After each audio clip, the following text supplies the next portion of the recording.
have left Christ? How many souls have again put Christ on the cross because of what happened within the place of worship, the place where they had run, thinking that it is medicine, thinking that that is the place to heal. Imagine someone going to a hospital and instead the hospital is the one injecting a substance to take you very quick, to make you Lovelies, welcome to Whispers of Love. Yeah, this episode is a bit beautiful, educational and emotional. Whispers of Love, and we're on to Why I Left Church, episode 1. This is now part 1B.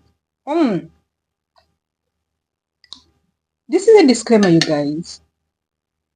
Why do we, I know most of you are wondering, I got messages on the day it started premiering, that is on Sunday. One of my friends saw it and was like, this time you're killing us. No, I'm not killing anybody. This is now where the born-agains or where the Christians go wrong. Christians have gone back to the world, have become religious, have become like any other person. They prefer to cover something under the carpet and let things continue the way they are. But do you think how many souls have left Christ? How many souls have again put Christ on the cross because of what happened within the place of worship, the place where they had run, thinking that it is medicine, thinking that that is the place to heal.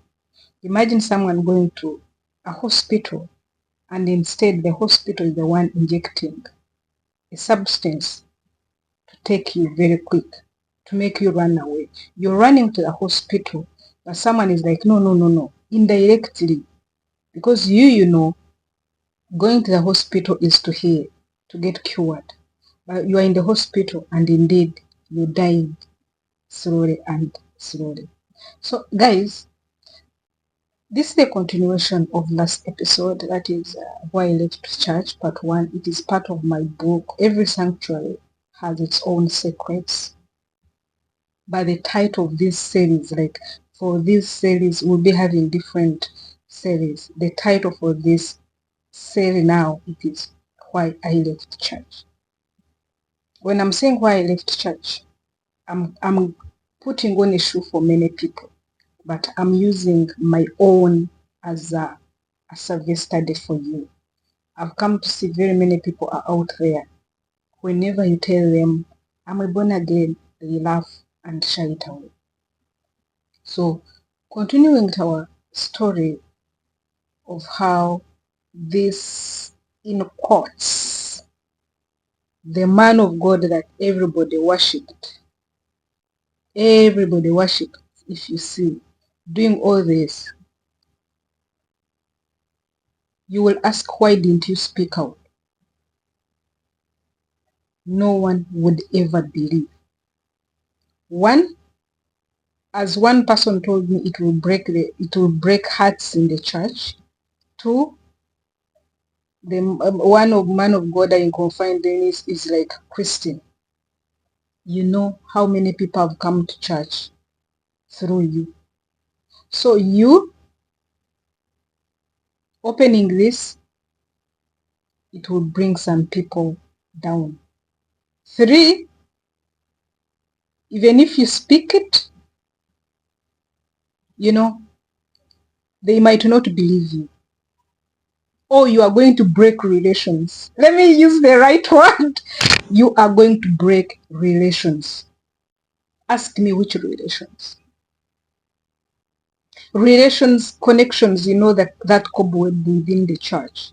This is my person, this one I grew up with, this one Iran who brought me church, you know, this one, you know, this one is more holy, this one. So I decided, as they told me, please keep quiet. And this is what I did. But deep inside me, even when I would see this man of God flying to where, one time was even in my country, was in Uganda. I was not, inside in my spirit, I wasn't happy. I'm like, really?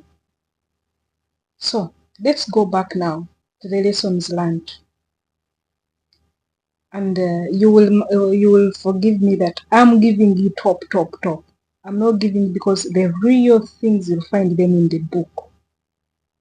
Imagine how many souls have hated each other. How many people has this man of God crushed?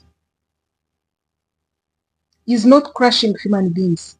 He was crushing the church itself. Why? Because Christine is a church. Immaculate is a church.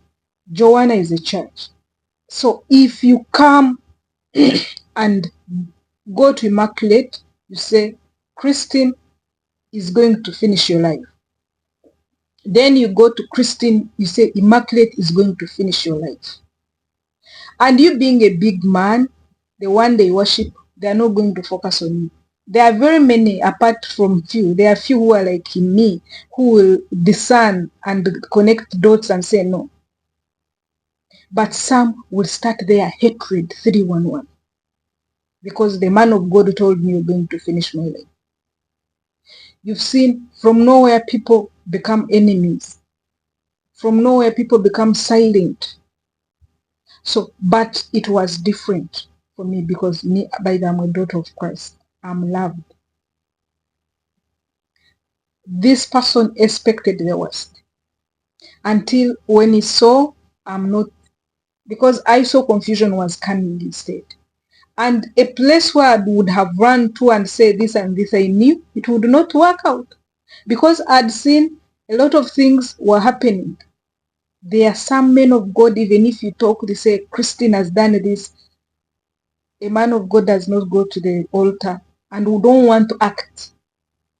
Because if they act, they don't want the public to feel bad. Maybe the man of God is preaching and the people are getting healed.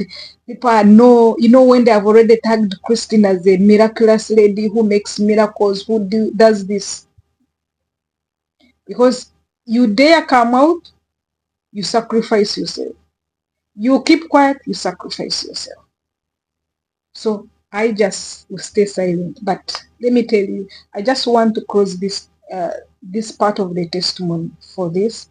On this man of God, as I gave a seed to separate, not even get a chart, I put his number in archive. So when I put in an archive, any message that would come would not see. This is a man of God that would send a message the beginning of the month, at the end of the month, in the middle of the month, but I don't reply. But one time we came and I met him. We were in one place. It was also a gathering for Christians. We were in one place. You know what it means? Inside him, he knew this woman of God is spirit-filled, is being guarded by Christ. Because look at it. You come, you want to bring him. I didn't tell you something this man of God said. Reached an extent and said, God told him that he is the one who is supposed to be my best friend. He is the one to be my best friend, not the best friend to be my best friend. If this best friend remains with me, as a best friend, we are talking, we eat together, God had given him mandate to pray for my friend to die. I'm sorry I said that word. I told you that there are words I don't want to use. So the overall, you guys, if you're there, you're seeing miracles are happening. You're seeing people speaking in tongues. People go give 100 tithes. People fall down when there's no way. And if you also see people getting out of the ministry of church, don't judge them. Instead, if you're a man of God and a woman of God in that ministry, kneel down and pray for God to reveal for you. Because most of them I saw, they are getting human revelation as they are. You know that sometimes when a man of God would tell me and I laugh at him inside, you know, do you know someone telling you that I see your underarm, there is a wound. And God has told me there is a wound. But because you're a woman of, you want to respect him, you say, yes, there is a wound. So there are sometimes we would laugh. So guys, be keen, be your eyes open,